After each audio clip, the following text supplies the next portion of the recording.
बाप, हम जब से आए बानी ससुराल में ये पहला दिन है जो मुर्गा बनत बटुए ना तैजा कुछ अतना मकच्चू समन की सास बाड़ी कि बना ना सकेली। वो आज हफ्ता दिन के बाद बनाओ तो देखो का करेली का ना करेली है। फोड़ देना मुर्गा आई ना देनु जैसे ही धरे गोनी है वैसे ही ले ली है। पिसागो छोटको मसाला बा। अरे हो जी दीदी पीसा तनी। अरे लेके दे दो। दे तनी सब कोई के बाकी कुछ भी कहे दादा सब कोई के खाए के ना इतना जल्दी बाजी बाटे हम तो चाहत नहीं कि अब बन जाए खा ली हो का कौन जे डरे लागत बाटे मम्मी जी भी बोला हूँ मैं तो अभी कहत है ना कभी सब फेंक दे हम कैसे कैसे बोलत है दादा भगवान ऐसा साफ दुनिया में की हो के मत मुर्गा खाए खातिर या मछली खाए खातिर तो हमने के एथी करके रख देते बाड़ी के ना का करी मसाला पीसे के तो हमारा मन नहीं कर लेकिन मुर्गा के चलते मसाला पीसत बानी हम पीसत मसाला जल्दी जल्दी पीस के दे देता नहीं कि जल्दी जल्दी चटक मटक बना देता है। हम क्या करम देखिए ना है ना रहिए जनो तो हम चुरा लुका के रख दें कि नहीं उसे भी आत्मा के बाद बनत बच खत्म हो जाए तो उसे सब पुला लाल बुझा तटे के मुर्गे नहीं के वैसे सब ये थी भाई बटे तो कोई ना हफ्ता दिन हम नैहर में रही हमार हफ्ते दिन में बनत रहे वो जगह खाए पिए शरीर हटे खाए पिए के मन करते रहत बटे लेकिन हम का करी। बतावा ये दादा एक साल पर मुर्गा बनाते हैं वो एक के हाला कैला के मारे न तो नहीं बनती है। हम तो रही नैहर में अपना 5 साल पर एक दिन बनत रहे में खात रहे है महंगी के जुगा गो लोग के रोज रोज मुर्गा मछली खाई हो ओले बढ़िया बबी के पूरा ठेकुआ बनाओ तो 2 दिन 3 दिन खाई हन एक अनी के तो बुझाता लाला समाई बा कितना खनिहार भल गई सन है मुँह आके धैले बैसन हो दादा गर्मी में ही ये कुछ बनाए के चाहिए कसम ने छूछे नूनू भाती में खा के इनमें अपन जान बचावत हन यहाँ लोग के ना मुर्गा बनी तो बनी अत पके धैले बैसन मेहरा नहीं घर में ले आइबो पियाजिया हो फोरन के लागल पियाजी लगे के पत्ता नहीं खे तो दहिया चलेला ना जल्दी जल्दी मम्मी आ खाए खातिर ना बोलाओगी तब लेके चले बुझा छिपानू अब कनिया मम्मी जी को बनाई ना भूख लागल बा बड़ी। हाँ तो मम्मी जी बना के दिहन तो तू खाई है काहे के तोहन लोग के लूर नहीं खे खाली खाए के लूर बउए ना। मम्मी जी बताई हाथ साल के 1 साल के तो बाद बनावत नहीं तो भुला न गोल बन जा बनावे हमनी के नैहर में रहे कि खाए को करे के भुलाला हो हमनी के नैहर में रहे कि अपन सप्ताह में पापा हमारा अतवारे के ले हन मुर्गा बनावे खातिर खाइम जा और वो तो एकदम बायर अट्टा के रख देले बनी ना हाथ में महंगी के 200-300 रुपए किलो मीट बउए मुर्गा के आके खाई हो इतना रुपये छापा तो ये का मम्मी तनी हाली बनाई है भूख लागल। हाँ मम्मी तो बना के दी तो खइबे करू जा अपन ने तो जांगरे नहीं के तोहन लोग के चल हमनी के बनावे के तो वो ठीके ना लागेला रे वो खुदे नु कहिने कि हमरा ठीक नहीं खेला का नीक से बनाइबो तब न ठीक लागी छुछुना छुके मार के तो बनाइबो त निमन लागी बतावा ना।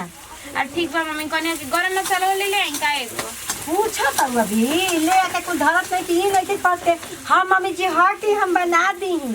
तो कहते कि जल्दी जल्दी बनाई हमें खाए के मन करता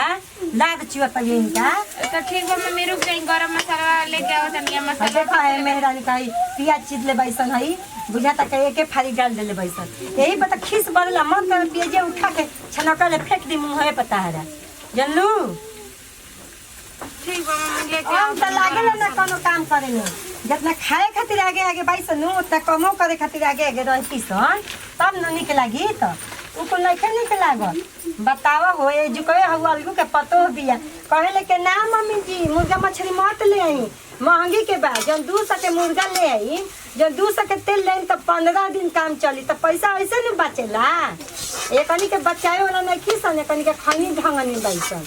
खासो ना बस तन के काम खत्म बाटे चाहे मत बाटे कमाए वाला नहीं जानता हो दादा हे घामा गर्मी में कैसे लड़का कमा के एक पैसा लेवत खेत में धान आ गहूम रोपत आदमी मर के घामा में आदमी काटत धान आ गहूम ले आई अभी लड़का खला सन ना खेत पगल बसन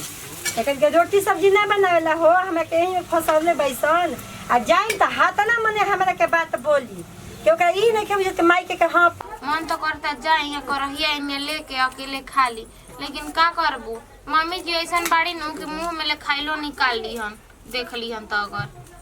ऐसा हाली जाई छील के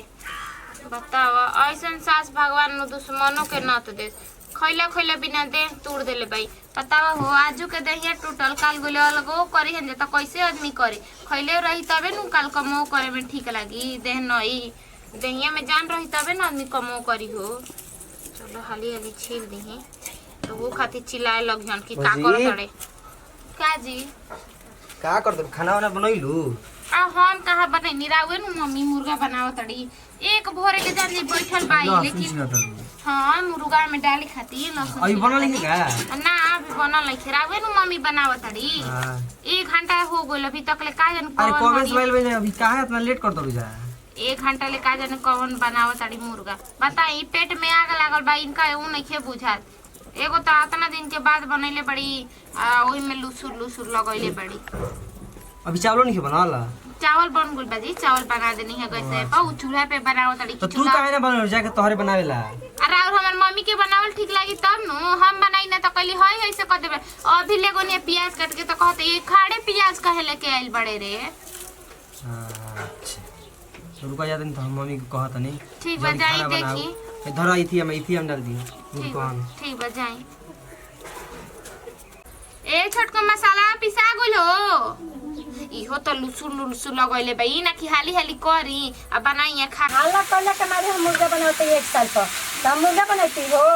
आई लोग जैसा ही कहती दी हम बनाते तो हम बनाते दे दियो कहीं के बनाए के तो बनाते कहीं के दिया दियो तो नहीं मेरे खास रहे सब बनाते रहते यही तो कहनी के 10 हम बनाते गर्मी बा तो का हम ही बना के अपना हाथ ले कहीं के बांट के दे तो देख सब तो कढ़ाई दे देबो तो कुल लेके पीसा आई थी चुस्ता कलेजा छाट छाट के लिखा सना खा जी हसन और ई दिन का बड़ा सारा जो खयन हो है एने तो देनी है ना बुझा तक ललाई बैसन कब बनी तो खा जी वही खातिर तो सब टक लगौले बैसन ताकत ऐसा कुल अपने अपने दुआरी पर लेके जल्दी बनो के जल्दी खाए। अब बुझा तक मसाला वसाला पिसाई के ना कह देनी का हम बनाई तो हम ही मसाला पीसी तखन के तो लइके रवात रहत ई नहीं के बेटा हां लइका के सुता दी तो जानियो के रवा देते सन के करे के ना पड़ी का मां हम ये नहीं के जानत हो दादा रे दादा हमार लइका वैसन बावसन ना तो उठी सुती के 4 लात देता सन तू धरिए जाती जा आई बजे बुझाता राजा महाराजा घर में सुतल बजे तार के जी कर